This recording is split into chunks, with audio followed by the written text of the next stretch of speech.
Pag-usapan natin mga kababayan yung mga reactions ng ating mga officials, congressmen, senator, mga analyst sa nagi pong resignation ni Inday as DepEd Secretary. Kasi po yung nausog, ang panawagan nila po, Marcos resign. Biglang nag-backfire, si Inday yung tinamaan. Hingan niya talaga, Mr. Maravillas. Si Inday yung nag-resign. Taga naman na niya talaga, Mr. Maravillas. Kailangan nang mag-resign ni Inday kasi hindi man magtrabaho na. Nagbabagang mga balita at magtalakay sa mga isla lipunan. Pulsa, opinyon, para at pag-alantad sa katotohanan. Pulsa, what you see is what you get. Unisan. Ayun. Tama kayo. Pero before ko ibigay sa inyo mga kababayan, yung iba-ibang mga reactions po, ibigay ko muna sa inyo ito, pakita ko muna sa inyo itong video na nirelease po ng Armed Forces of the Philippines. Yung ginawa pong latest na aggression ng China, kung saan po si Inday lagi pong no comment. Hanggang sa mag-resign siya mga kababayan, yung reason ng kanyang pag-resign as DepEd Secretary, wala mang na-mention, no comment pa rin.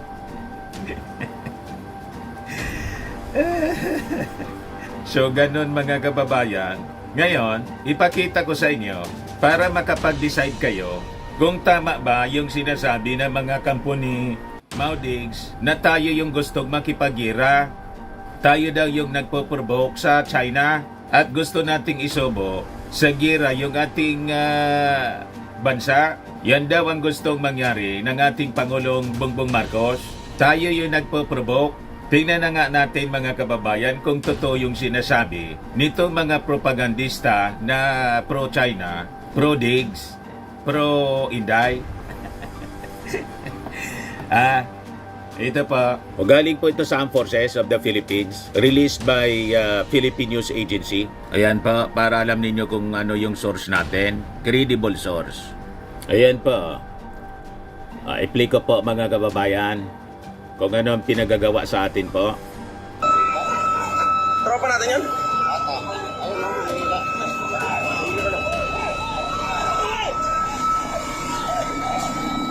Daliri ni Sir.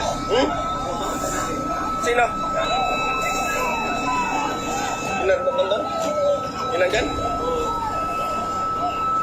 Tingnan ninyo mga kababayan. Di, sarap super para siya, no? May palakol, may may itak na dala.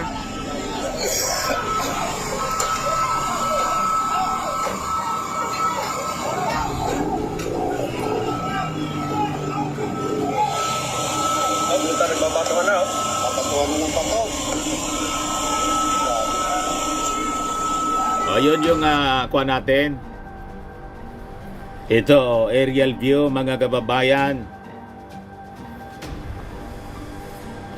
Tingnan ninyo yung ginagawa sa atin.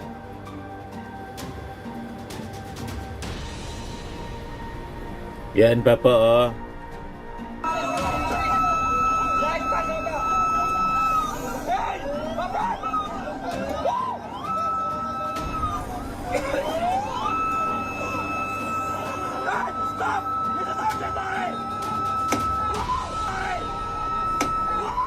Ito yung ito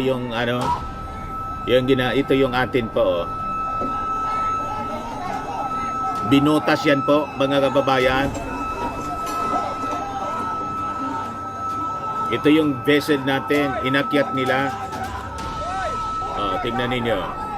Ninanakaw yung mga armas natin po. Pinasok nila mga kababayan. Tapos binutas nila.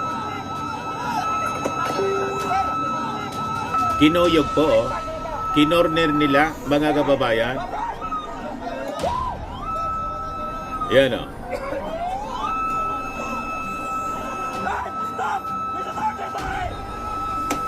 Kinorner nila at tapos tingnan niyo, binubutas nila yung yung ating vessel, rubber boat natin po.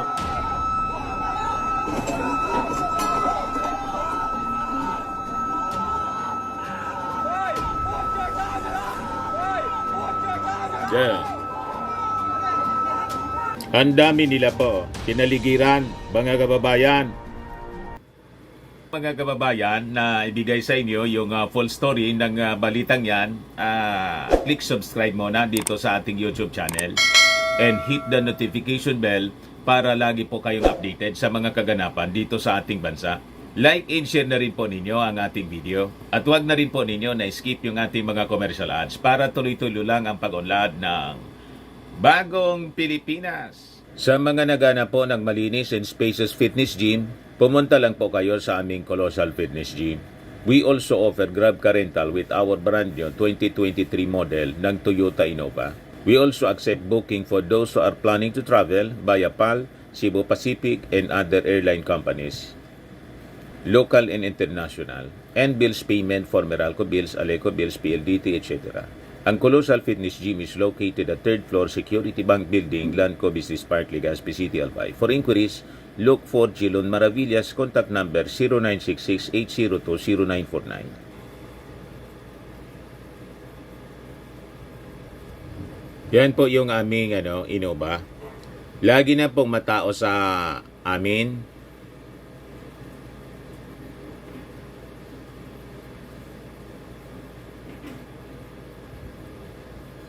Yan po mga bagong clients namin. Napakaganda at colorful at napakalinis ng aming gym po. Pati mga foreigners po pumupunta sa amin, mga British tourist po sila dito sa Legazpi. Na-set up na rin po yung aming mga brand new gym equipment.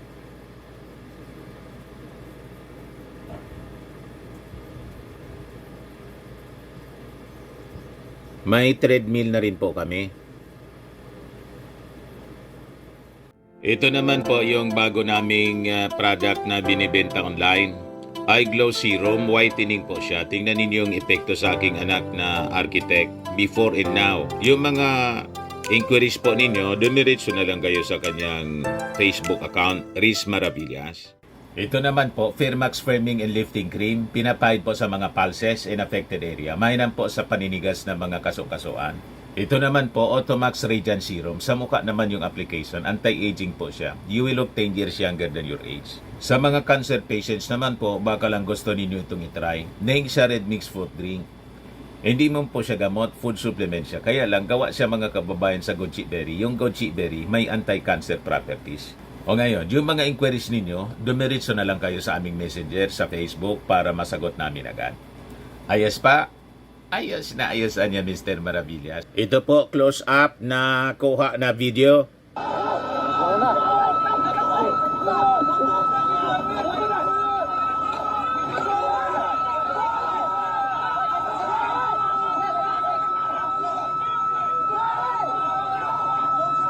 Nagkakagulo po sila.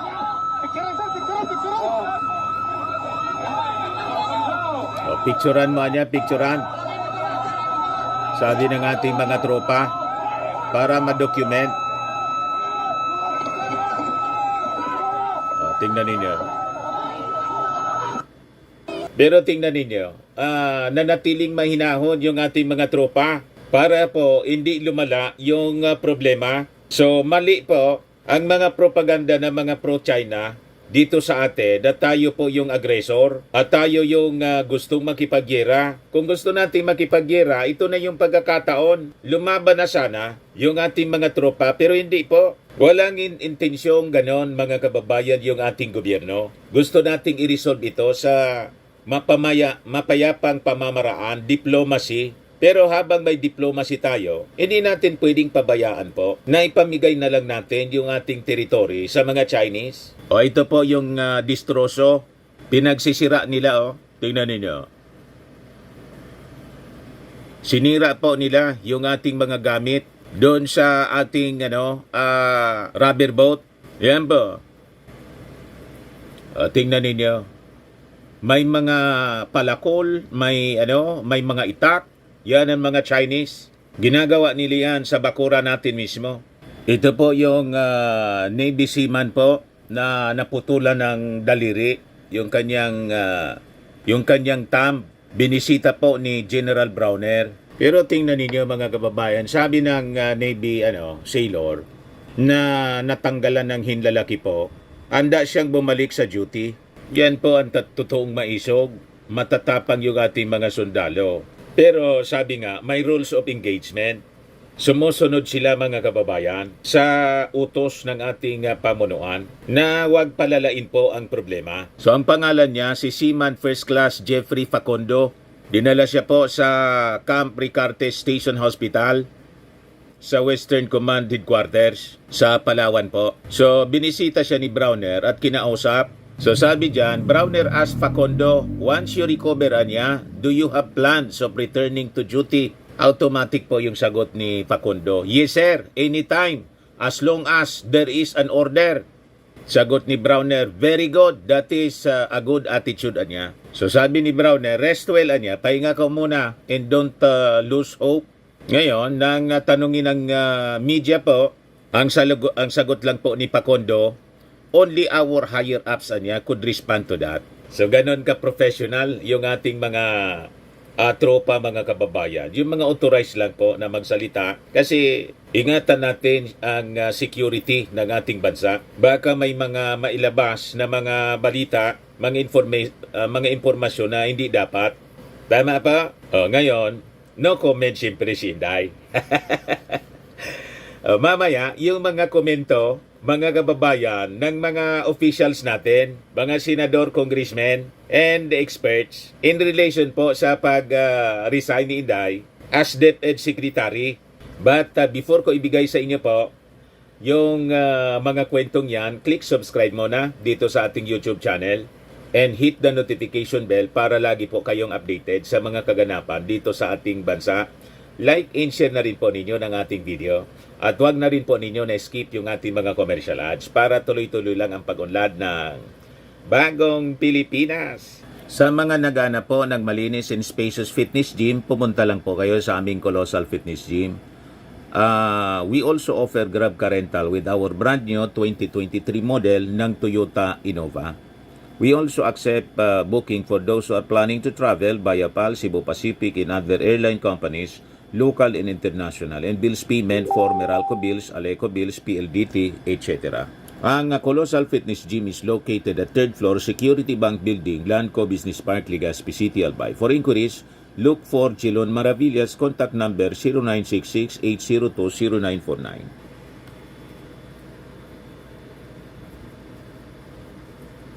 Yan po yung aming Innova. Lagi na pong matao sa amin.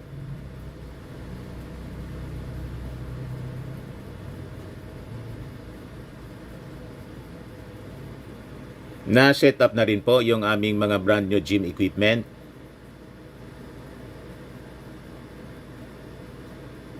Yan po, may may treadmill na rin po kami.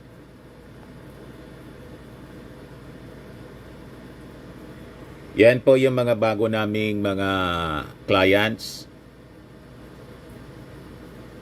Napakalinis at napakaganda po ng aming gym, colorful. Pati mga foreigners po, mga German, British tourists po sila. Ito naman po yung bagong product naming binibenta online, iGlow Serum. Galing pong South Korea. Whitening po siya, tingnan ninyo yung epekto sa aking anak na architect entrepreneur. Sa mga inquiries ninyo, dumiretso na lang kayo sa aming messenger, sa kanyang messenger pala, Riz Maravillas. Ito naman po, Firmax Firming and Lifting Cream. Tinapahid po ito sa mga pulses and affected area. Mainam po ito sa mga pains at paninigas na mga kasukasuan.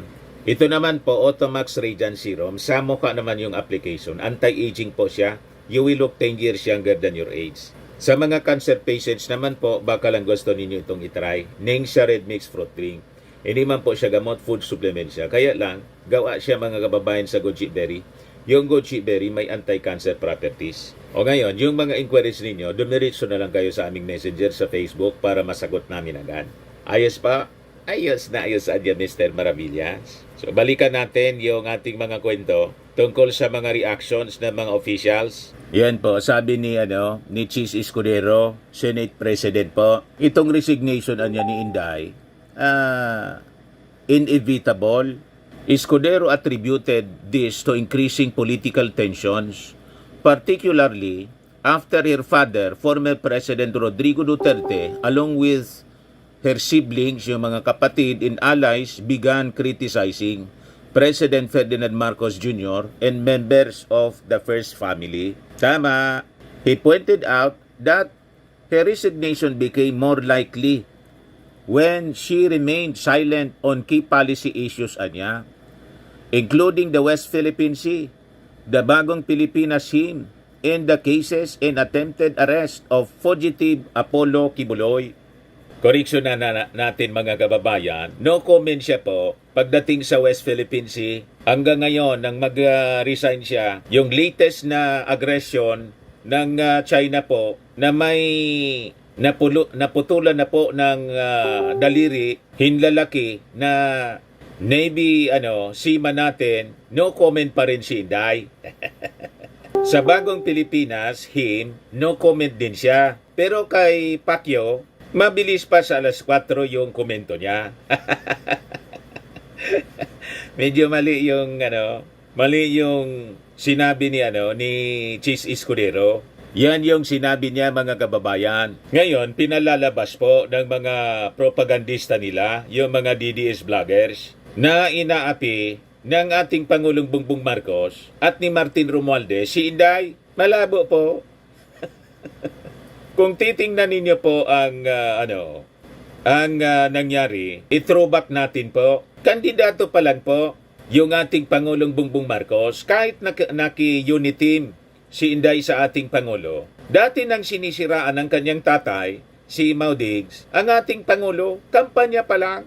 Sige na ang sabi na yan niya, weak leader niya, yung tatay niya, kumbinsido ako. Tapos nagagamit niya ng cocaine. Di ba yun ang sinasabi ni Mau Diggs, mga kababayan, kampanya pa lang? At nang manalo yung unit team, medyo naglaylo si Digong. Pero mas ginusto pa niyang umuwi sa Davao. At before na umuwi, nagpamulmo na. Imbes mga kababayan mag-attend ng inauguration ng ating Pangulo. Then, i-fast forward natin ng kaunti, mga kababayan. Bakit ba sila nagkahiwalay? Kasi nga po, saan nagsimula? May ginawa bang masama, mga kababayan, sa kanya yung ating Pangulo? Saka si Martin? Wala po. Kasi si Martin po, tumulong pa sa kanya na manalo bilang vice presidente. Campaign manager nga po si Martin. Sumasalang na lang sa stage. Si Inday, laging busog po. Walang ginawa si Inday kundi magpa-cute-cute po sa stage. Lahat ng trabaho po sa campaign manager si Martin Romualdez. Tama po. Pinasalamatan pa ni Inday. O ito na po yung nangyari. Kasi sige po ang baliw-bagi, gumagawa sila ng kwento. Si GMA mga kababayan, dinimote as senior deputy speaker. Kasi sabi ng mga congressmen na kaalyado ni ni Martin Romualdez, may attempt po na mag-recruit. Sabi nga po, ang source ni Martin Romualdez, magkalima na mga members ng Congress, may attempt na siya ikudita. Gustong palitan si Martin as Speaker of the House. With intention, mga kababayan, na pag nawala si Martin, kontrolado na nila ang Congress, wala nang shield yung ating Pangulong Bongbong Marcos sa possible impeachment na allegedly parte po ng Plan B, impeachment. Itutulad kay ERAP. Iupo nila si Inday, then 9 years or 10 years din na magiging presidente si Inday. Yun ang Plan B na supla. Kaya nag-resign po si Inday, kumampi kay GMA. Pero ngayon si GMA, tinalikuran na yata siya. Bumalik kay Martin. Kasama na sa Davao, sa region po, Davao Region, with majority of the congressmen ng Mindanao nandun para sa Bagong Pilipinas serbisyo fair. Doon nangyari, mga kababayan, na tinawag although hindi man niya pinangalanan, nagparinig na si Inday tambaluslos daw. Pero si Martin po, hindi sumasagot. Doon nagsimula, mga kababayan. Ngayon, tinanggalan si Inday ng confidential fund. Kasi nga po, 125 million yung nalunok. Nasyak yung Congress po. 11 days. Pero yung pagtanggal po, tinanong si Inday. Kasi nga po, nangailangan yung ating security, yung mga agencies, security agencies natin, ng dagdag na pondo, tulad ng Department of National Defense, yung National Security Council, yung Philippine Coast Guard. Kasi mas malaki pa yung confidential fund ni Inday combined. DepEd Secretary and Vice President. 600 million. Nang tanungin si Inday. Sagot ni Inday, mga kababayan, sa Congress, I leave it anya to the wisdom, to your wisdom, Mr. Chair, Your Honor. Yun pala po, masama ang loob pala ni Your Honor na lumaki sa confidential fund. Ay, farm pala. Masama pala. Doon na po, naging ampalaya. Binakbakan ng binakbakan, mga kababayan ng kanyang tatay. Nagsumbong si Inday yata kasi umuwi sa Davao. Pinaulanan po ng pagmumura ng kanyang tatay, yung ating Pangulong Bongbong Marcos. Sabi nga rito sa amin po, asod-asod, left and right. Plus yung kanilang mga rabid dogs na mga DDS vloggers.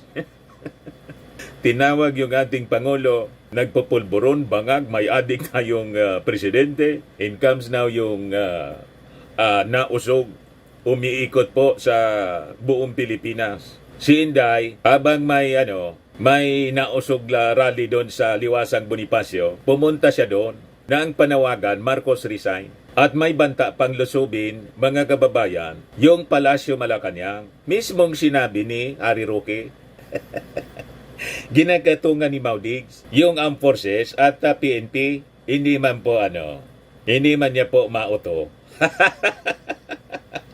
Kaya po, nangyari, iniwan pa naman si Inday, as caretaker po, nandun siya, mga kababayan, sa rally, nang panawagan, Marcos resign, hindi man siya Hindi man sila mga kababayan. Ang iniisip lang ng ating Pangulong Bongbong Marcos at ni Martin Romualdez po, kapakanan ng ating mga mamamayang Filipino. Kaya tinanggalan si Inday ng confidential fund. Kasi hindi man niya kailangan.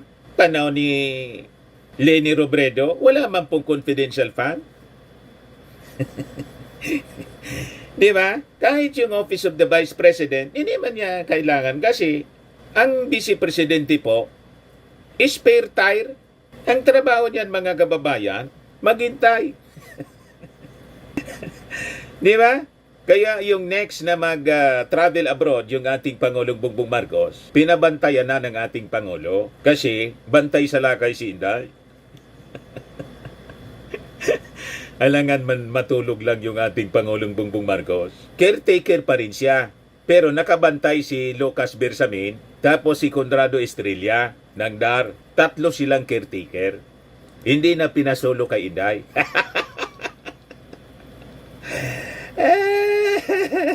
Iyon, mga signals na yon, mga kababayan, mga signs na dapat na siya, mga kababayan, sana na mag-resign, matigas yung panganinday. Kaya napilitan, mga kababayan, si Mrs. Lisa Marcos na magsalita na. Ayun, nagpa-interview kay Katunying para ma-refresh kayo ng chronology of events. Kasi sige pa sala-sala po, binabaliktad nila na inaapi sila. Wala pong pang-aapi, sila yung nang-api. At dahil po sa ambisyon sa politika, magto 2 years pa lang yung ating Pangulong Bongbong Marcos sa katapusan nitong mga buwan. Gusto na nilang palitan, gusto na nilang paupuin si Inday. Hindi man nila tinatago, Marcos resign. Destabilization rally po ng nausog. Di ba? Yun ang mga banta nila. So may banta ng destabilization. And it is, verbalized sa mga rallies nila. At sa mga posts sa social media, nagbibilang na sila malapit na niya. Bilang na niya ang araw mo. Now the end is near. Yung panawagan nilang Marcos resign, si Inday pala yung magre-resign. Backfire po. So next na mag-travel yung ating Pangulo, hindi na iniwan kay Inday. Ayun mga kababayan. Ngayon, ito na, hindi na nakatagal siguro si Inday ng pressure. Ewan ko kung ano yung nandito niya. Kung totoo yun, o baka gawa-gawa lang para isipin ng mga mamamayang Pilipino, si Inday niya na-depress sa pang-api ng presidente at ni Martin. Walang ganun po, hindi siya inaapi. Kung ano man yung nangyari sa kanyang liig po at bigla siyang nangayayat, lahat po yon kagagawan niya kung ano man yon. Tama po, walang kinalaman yung ating administrasyon. Kasi ang administrasyon po, tutok na tutok lang po sa kanyang trabaho. Ikot ng ikot po sa buong Pilipinas after na mag-travel siya kasi na-invite siya. Importante yung mga foreign travel niya. Mga kababayan, balik siya sa pagtrabaho on the ground sa buong Pilipinas. Para mga kababayan, habang hindi pa tayo nagiging self-sufficient sa food security po, ay hindi magutom yung ating mga mahihirap. Nagdi-distribute si Martin, si Presidente mismo, through di Bagong Pilipinas Servisyo Fair. Pero yung yung ginagawa ng ating Pangulo, patuloy pong sinisiraan ng mga Duterte, ng pamilya Duterte at ng kanyang mga minions. Tapos ngayon, binabaliktad nila na inapi si Inday. Walang pang-api po. Ang inapi po at laging inaapi noon pang panahon. Una ng mga dilawan, palibasa ito mga Duterte, hybrid dilawan po. Kasi yung tatay ni Digong, Marcos yon, yung gobernador. Yung nanay, Cory, di hybrid. Mas matindi pala yung hybrid dilawan. So kung anong ginawa noon ng mga dilawan sa ating Pangulong Bongbong, yun ang ginagawa ng hybrid dilawan ay sa tatay ni Pangulong Bongbong, si Marcos Sr., yun ang ginagawa ngayon ng hybrid dilawan sa ating Pangulong Bongbong Marcos Jr.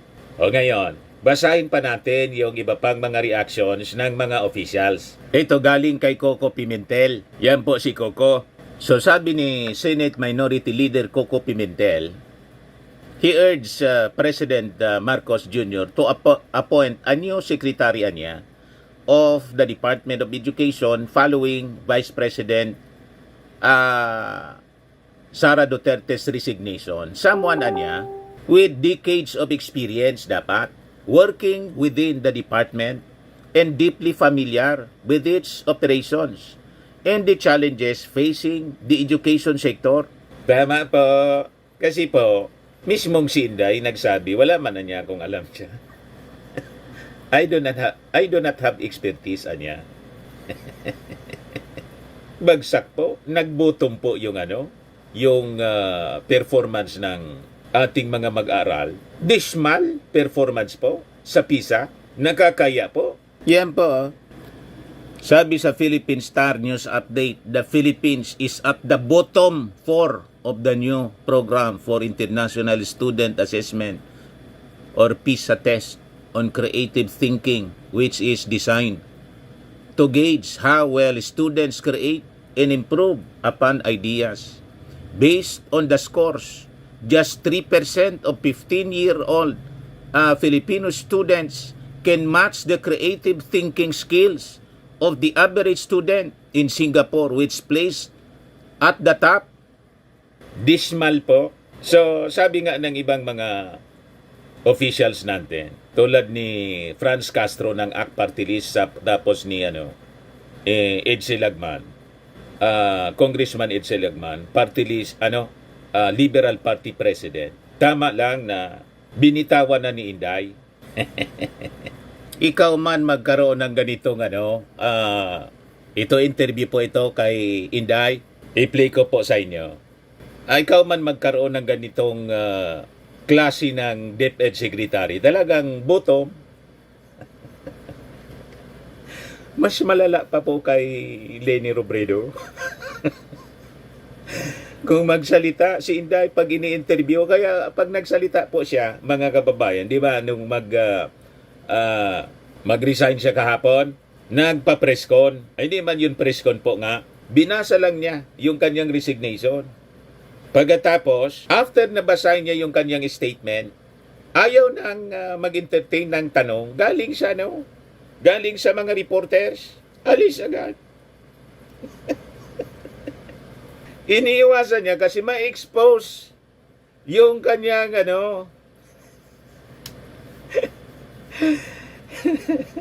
yung level ng kanyang IQ. Pakinggan ninyo ito, mga kababayan. Ayan i-play ko po. Ma'am, Vice President, give us your thoughts on the State of the Nation address.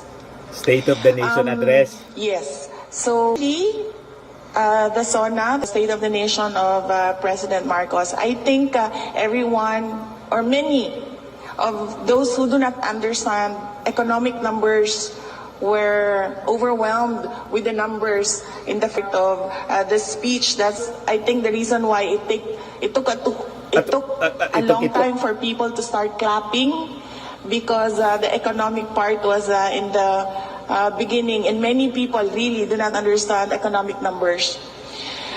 But another observation of mine was immediately after the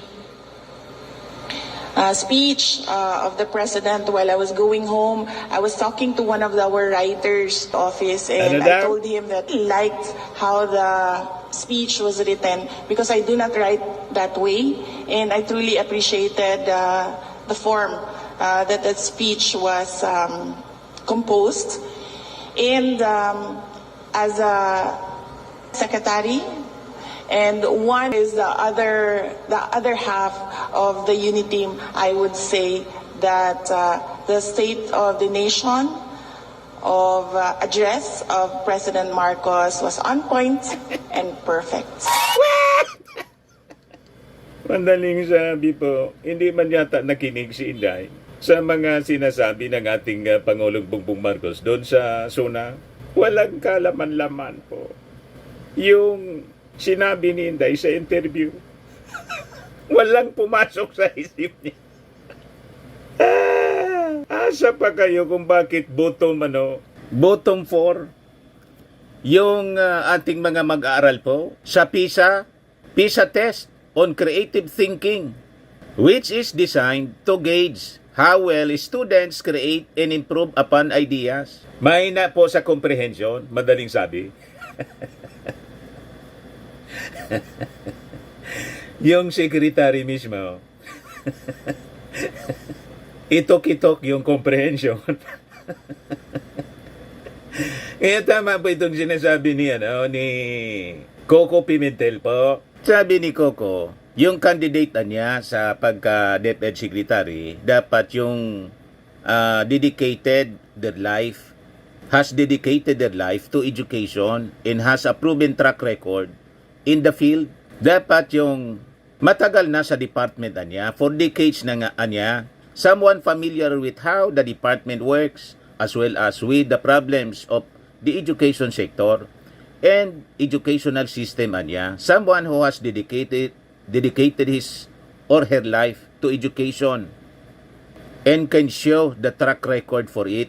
So sabi diyan sa balita ng Impact Leadership, it can be recalled niya that during the launch of the Matatag curriculum, Duterte admitted she does not come from the education sector, so she could not review the new K-10 curriculum of the K-12 program. Madaling sabi, walang alam si Inday. Balik na lang niya, Mr. Marabilia, sa Davao. Yon po ang tamang advice kay Inday. Kasi tingnan ninyo, sabi ng kanyang mga supporters, dapat niya pumalit na si Inday. Bilang Pangulo, gusto nang iluklok, Marcos resign.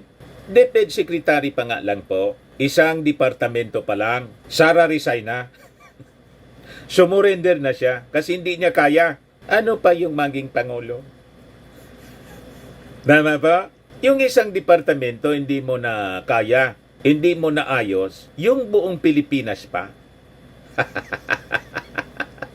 Naintindihan na ninyo, mga DDS vloggers. Pero siyempre, hindi ninyo maintindihan kasi utakulto kayo. Parang yung mga members ni Pacquiao, utakulto. Pag kulto po, blind. Matigas yung, yung brain niya tumigas na. Tama? O ito si Congressman Edsel Lagman ng 1st District of Albay, presidente po ng LP. Ito yung reaction niya, mga kababayan. This terminates niya absolutely the unity team sa pag-resign ni Inday. Sabi niya, itong ang resignation ni Inday as DepEd Secretary will pave the way for resolving the alarming education crisis in the Philippines. Correct, mga kababayan. O ngayon, sang-ayon ako dito kay Lulong. Pero niya, Mr. Maravillas, di ba nakita mo si Edsel nung bumisita dyan sa inyo sa Albay si President Bongbong? Present si Edsel doon sa stage. Sang-ayon na siya sa ginagawa ng ating Pangulong Bongbong Marcos. Yung mga dilawan po, wala na sila masyadong issue sa ating Pangulong Bongbong. Nagugustuhan na po. Inggit yung mga DDS po. Mangiyak-iyak po. Panoorin ninyo yung mga vlogs nila. Habang tayo tuwag-tuwa lang dito. Sila po, iyakan, umuusok po sa galit.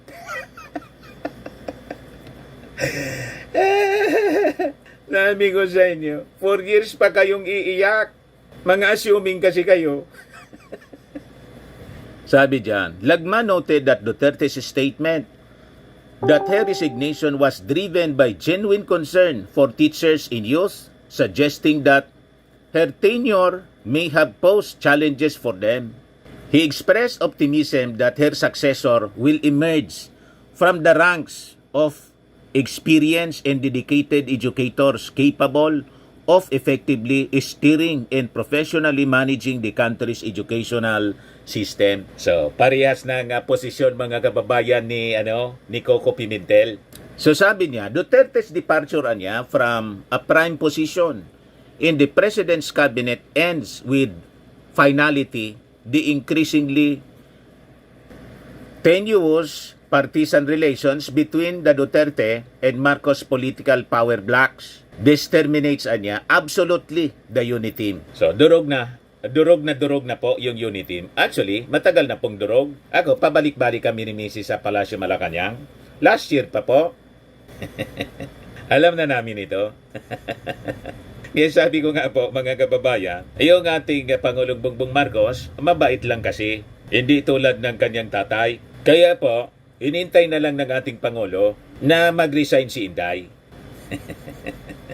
Tama? O, sabi naman po ni ACT Party List Representative Franz Castro, VP Duterte's cabinet resignation signals open war with Marcos. Dati naman pong open war. Hindi man po tinatago nila, especially ng pamilya. Si Inday, medyo nagpapailalim, pero nung tinawag na si Martin na Tambaloslos at nag-resign si Inday bilang member ng partido ni Martin, yun po yung simula. At makikita mo sa mga body language ni Inday na talagang wala na po yung unity. Pero yung tatay, si Maudix po, election pa lang, may open war na. Di ba? Hindi lang sila pinagpapatulan, mga kababayan, kasi hindi mapagpatol ang Marcos family. Kaya nga, hanggang ngayon, si Super Ate nakadikit pa rin kay Inday, kahit nag-resign na po as DepEd Secretary. Dikit pa rin po. Sabi diyan, ako ay iyong kasama sa bawat hakbang, bawat araw at bawat laban. Senator Amy Marcos expresses unwavering support for Vice President Sara Duterte following her resignation as Secretary of the Department of Education. Marcos conveyed her administration in trust in Duterte's abilities in emphasizing their shared commitment to the progress and success of the Philippines. Marcos pledged her solidarity with Duterte, affirming that they stand together in every step, every day, and every endeavor, united in their singular goal of ensuring victory and triumph of our beloved country. Yan po. Ako iyong kasama sa bawat hakbang, bawat araw at bawat laban dahil iisa lamang ang nais natin, magwagi at magtagumpay ang mahal nating Pilipinas. Ayos na ayos po si Super Ate. Ano niya, Mr. Maravillas, ang masasabi mo dyan? Sabi ko, may special mission po si Super Ate sa pamilya Duterte, kaya hindi po iniiwan si Inday. Hayaan natin yan si Super Ate. Ngayon, pag ma-misinterpret siya, hindi siya maintindihan ng mga Marcos loyalist po at natalo siya, kasalanan niya. Tama? Hindi na kasi pinapaliwanag sa ating mga kababayan, lalo na sa mga Marcos loyalist, kung bakit kahit pinagmumura na ng pamilya Duterte, ang kanyang kapatid, ang kanyang ading, nasabi niya, mahal niya, pero nandun siya sa kalaban. Is sleeping with the enemy. Pero kung halimbawa, yung mission niya ay maging Trojan horse, sa mga Duterte, maintindihan natin. Kung hindi maintindihan ng ating mga Marcos loyalist, sabihin, ay may Duterte na siya. Malamang madamay siya, mga kababayan. Sa galit ng mga Marcos loyalist, i-junk siya sa eleksyon. Yan ang problema niyan. Kailangang ipaliwanag ni Super Ate. Pag anya, Mr. Maravillas, ipaliwanag, di nasunog siya sa mga Duterte. Yun nga po, kaya sabi po, mahirap mamangka sa dalawang ilog. Kasi sabi sa kanta, pag ikaw anya namangka sa dalawang ilog, sigurado ang niya, ikaw ay malulunod. Tama ba? O yan si Super Ate. Bakit niya Mr. Maravillas kasama si Bongo? Iwan ko dyan. Baka si Bongo po, nag-aktong Trojan horse na rin sa mga Marcos. Galit nga po si Baste doon sa nausog rally sa sa Angeles City. Ayan po, Baste Duterte questions Bongo silence on Davao problems. Binanatan po ni Baste si Bongo, hindi ka na niya nagpapasilip sa nausog. Pati si Tolentino po, tapos si Bato, si Robin Padilla, ganon din, pati si Philip Salvador, umiiwas na. Baka hindi niya tayo manalo, iniisip kasi nila, baka mauto pa yung mga Marcos loyalist po. In-underestimate naman ninyo yung mga Marcos loyalist na pwede pang maloko ninyo. Di ba? Ayan o.